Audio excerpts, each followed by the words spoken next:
Hi, welcome to Immigration and You. This is a program designed to give you information about U.S. immigration, naturalization, visa, and consular law.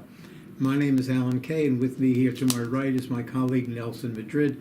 We are both with the firm of Pollack, Isaac, and DeCicco. Combined, we have over 50 years' experience in the field of immigration law. Today's program will deal with removal proceedings. Nelson, what's the difference between a removal proceeding and a deportation proceeding? Deportation proceedings and removal proceedings pretty much refer to the same thing. Years ago, they were referred to as deportation proceedings. Today, they are referred to as removal proceedings. Okay, Klein asks us this question. I just received a notice to appear. What's a notice to appear? Notice to appear is to appear for your removal proceeding. Normally, it's the first one, there are others that follow. Any comment on that, Nelson? Sure. The notice to appear also sets forth the factual allegations for why you are either inadmissible or removable from the United States. It also has the provisions of the Immigration and Nationality Act that you have violated and that thus make you removable or inadmissible. Nelson, the client asks, when do I have to see the immigration judge?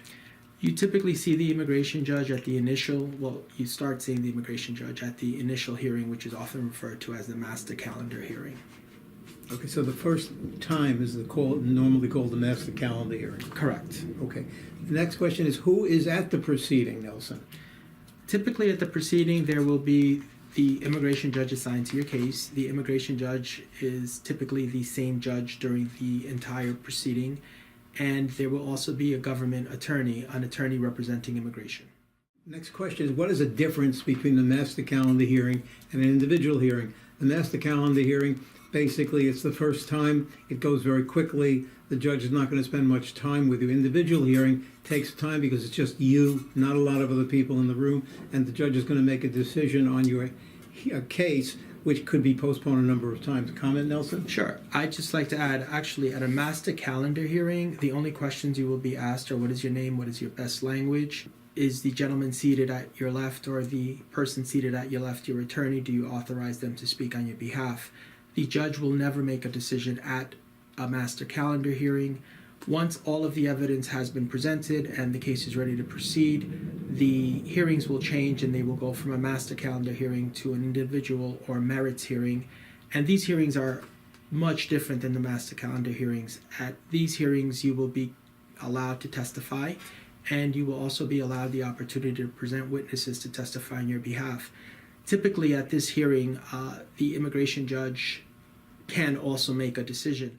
Years ago, in certain cases, you had to wait for the visa to be available in order for the immigration judge to make a decision on your case.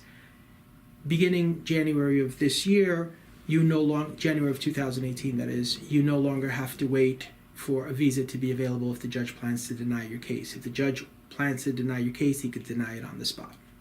So our next question is, when does the immigration judge make his decision? And his decision will be, as Nelson said, at the individual hearing, but the decision will be after all the evidence is put in.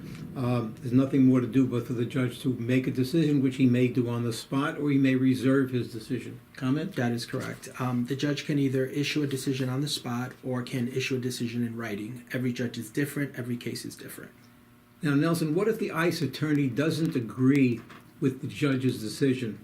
What happens? The ICE attorney, if he does not agree with the judge's decision, can reserve his right to appeal and may appeal or may not appeal.